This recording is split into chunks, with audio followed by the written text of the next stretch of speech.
Notre Dame aqui em Constantinopla, exatamente ce que sont des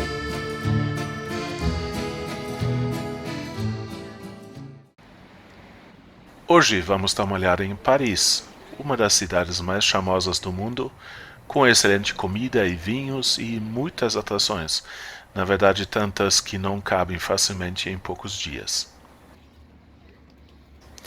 Paris é a capital da França, com cerca de 2 milhões de habitantes na cidade em si e 11 milhões na região metropolitana.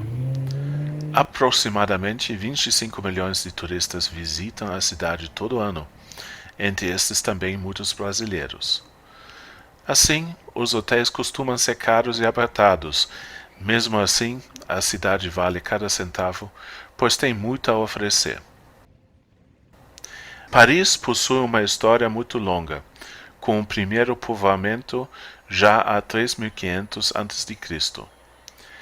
Ele teve governantes como o rei absolutista Luís XIV e Napoleão, e ficou famosa pela Revolução Francesa de 1789, fato ensinado em escolas ao redor do mundo. Hoje a cidade é bem moderna, mas possui muitos prédios históricos. Apesar de ser uma metrópole, Paris também conta com vários parques e áreas verdes. Ainda é uma capital associada com amor e romantismo, o que explica o número de cadeados em algumas pontes. A arte também está muito presente, por exemplo, através de esculturas, às vezes de artistas muito famosos como Rodin. E por falar em arte, vários filmes contam histórias na cidade. Por exemplo, Cinderela em Paris, de 1957, com Fred Astaire e Audrey Hepburn. Ainda, a Disney tem um relacionamento muito especial com Paris através da Disneylândia. E filmes como o épico O Corcunda de Notre Dame ou Ratatouille, que conta a vida de um rato cozinheiro na capital francesa.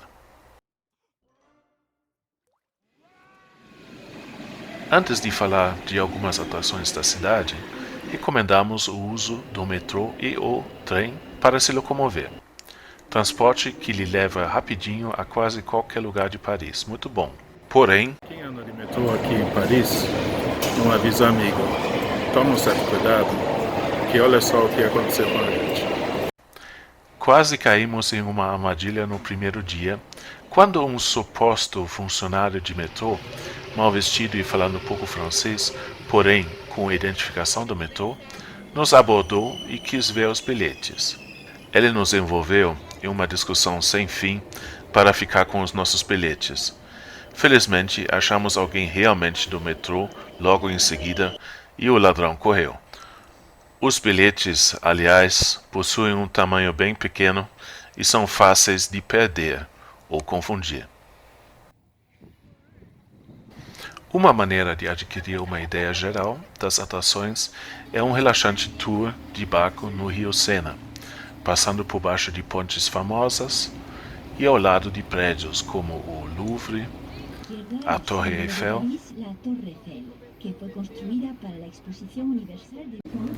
ou a Igreja de Notre Dame, que está sendo reformada no momento em função do recente incêndio e fechada para o público. Às margens do rio Sena existem vários lugares para se sentar e relaxar. Vamos agora curtir algumas imagens do passeio com música.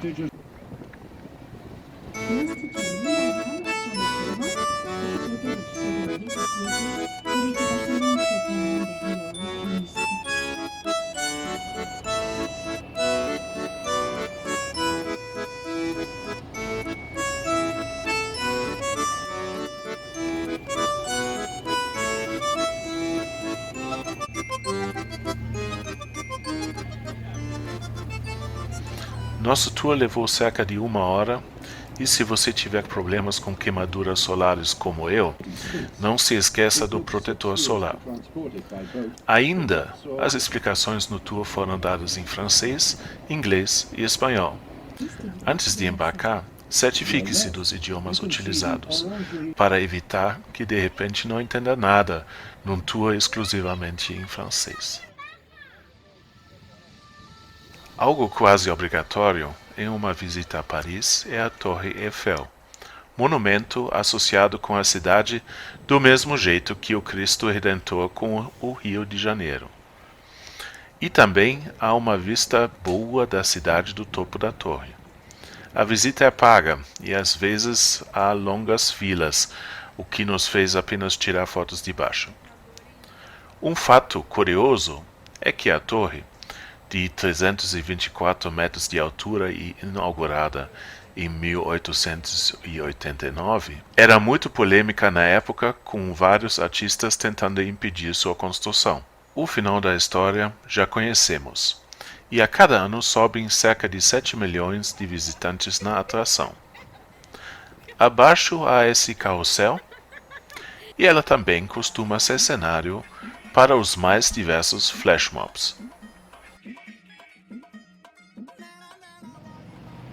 Outro monumento muito conhecido é o Arco do Triunfo, construído por Napoleão Bonaparte como homenagem a seus generais e soldados. O arco foi inaugurado em 1836 e, sendo que ele é o centro de uma movimentada rotatória, sem semáforos ou faixas de pedestre, é necessário utilizar um túnel para chegar nele. Há como subir no monumento e, como sempre, há muitos visitantes. Ainda há o túmulo do soldado desconhecido abaixo do arco, em homenagem a soldados que morreram em guerra, sem possibilidade de identificação. O Louvre, no qual daremos uma olhada rápida agora, é o maior museu do mundo, com aproximadamente 38 mil objetos, 72 mil metros quadrados e anualmente cerca de 10 milhões de visitantes, ou seja, mais do que na Torre Eiffel.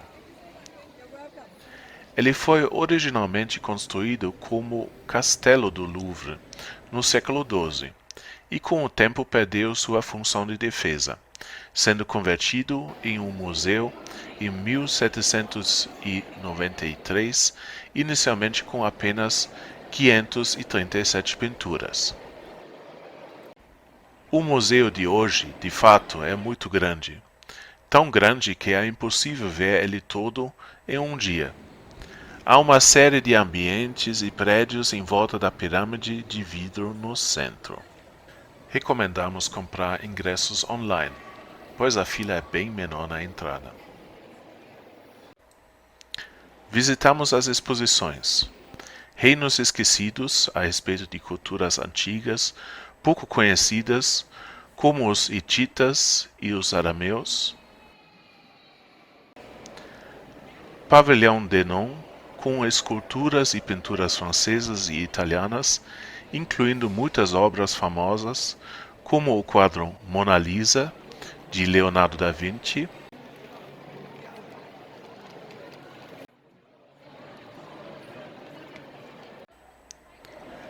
e a pintura Liberdade Liderando o Povo, de Eugène Delacroix.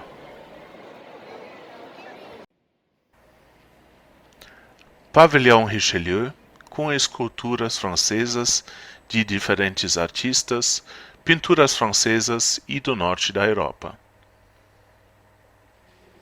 Com isso, vimos apenas pequena parte, em um passeio de 5 horas. Outro museu é o Petit Palais, o Pequeno Palácio, que foi construído ao lado do Grand Palais para inicialmente receber a Feira Expo, ou Exposição Mundial, uma feira de variedades, em sua edição de 1900. A feira em si era muito grande e envolvia uma série de outros prédios também. E ela ainda existe. Próxima edição em Dubai 2020. O Petit Palais não possui nem de perto o tamanho do Louvre ou suas pinturas famosas, mas sua maior parte é grátis e não há filas. Ainda há obras e exposições bem interessantes, como veremos. Logo após a entrada e o controle de segurança, encontramos uma decoração digna de um palácio mais antigo, com tetos pintados e arquitetura com estilo clássico. Começamos com uma exposição de estátuas,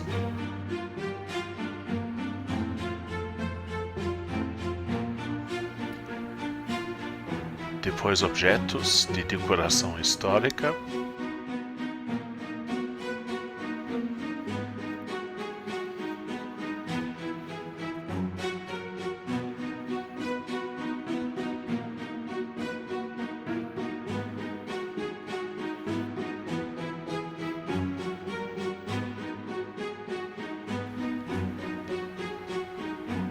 e no porão, já mais moderno, encontramos objetos do romantismo na Alemanha, ou seja, séculos XVIII e XIX.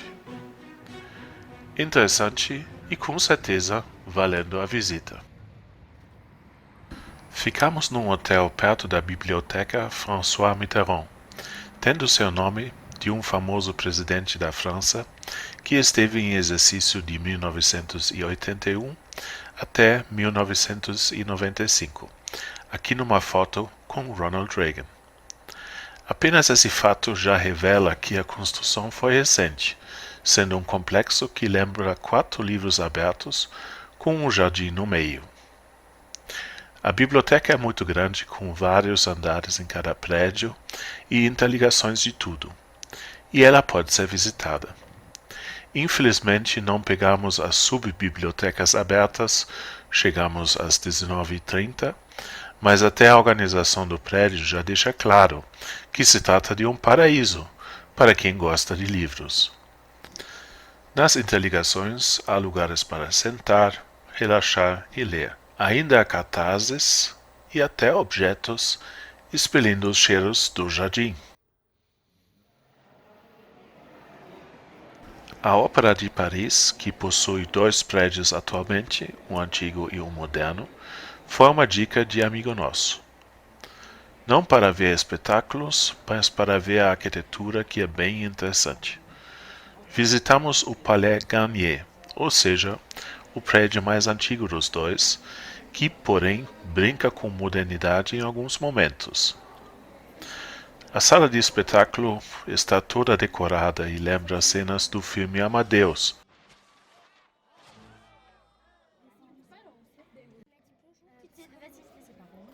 Também há alguns objetos expostos, como a biblioteca da instituição, que parece a Biblioteca da Fera, em Bela e a Fera. Alguns livros estão expostos de maneira separada. Ainda há maquetes com roupas relacionadas a teatro e com a arquitetura do edifício. O prédio tem filas para entrar, mas seu ambiente bem diferente vale a pena explorar. Uma verdadeira surpresa foi o Castelo de Vincennes, que se localiza em um subúrbio de Paris, mas bem próximo a uma estação de metrô e simples de chegar. O castelo foi uma fortaleza real, construída entre 1340 e 1410 por Carlos V da França, como residência real e sua biblioteca. A partir da primeira construção, o castelo acompanhou momentos felizes e tristes da Grande Nation. Foi expandido e reformado várias vezes. Ele é grande e mostra ao visitante ao vivo como era a vida na Idade Média. Dentro da fortaleza há vários edifícios, como a Capela Santa, erguida em 1379, inspirada na capela do Palácio Real em Paris. Ela é espaçosa e bem conservada. É possível subir alguns lances de escada e então ver a área interna de uma certa altura. E há oratórios separados, na época reservados ao rei e à rainha. Os chamados pavilhões clássicos foram construídos a partir do século XVII e serviam a propósitos militares. De maneira coerente, hoje abrigam exposições de itens acerca da história do exército francês em várias épocas. A variedade dos itens e o cuidado de sua composição impressionam.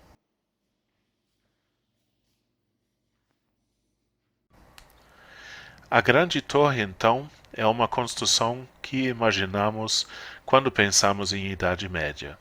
A torre, com seus 50 metros de altura, é bem alta para a época e, através de cartazes e objetos nas suas salas, dá uma ideia como se passou a vida neste tempo tão distante de hoje, incluindo suas crueldades com prisioneiros, alguns famosos como o Marquis de Sade. Muitas vezes filmes contam maiores detalhes. Móveis antigos, porém, não há. É possível, através de uma passarela no muro, ver a torre de todos os lados, bem como a cidade em volta. E para quem ainda não tiver uma ideia do espaço, há maquetes. De acordo com o folder do castelo, o tempo previsto de visita é de 2 horas. Gastamos bem mais nessa construção belíssima e pouco procurada por turistas. E depois ficamos numa brasserie, pequeno restaurante, muito boa e barata, logo em frente ao castelo. E apenas algumas palavras finais sobre comida, a parte que eu mais gosto. Come-se e bebe-se muito bem na França. Existem restaurantes muito caros também, mas recomendamos justamente as brasseries e propriamente os supermercados. Baguetes, queijos e vinhos que apenas a França pode fazer, também para consumo no quarto do hotel.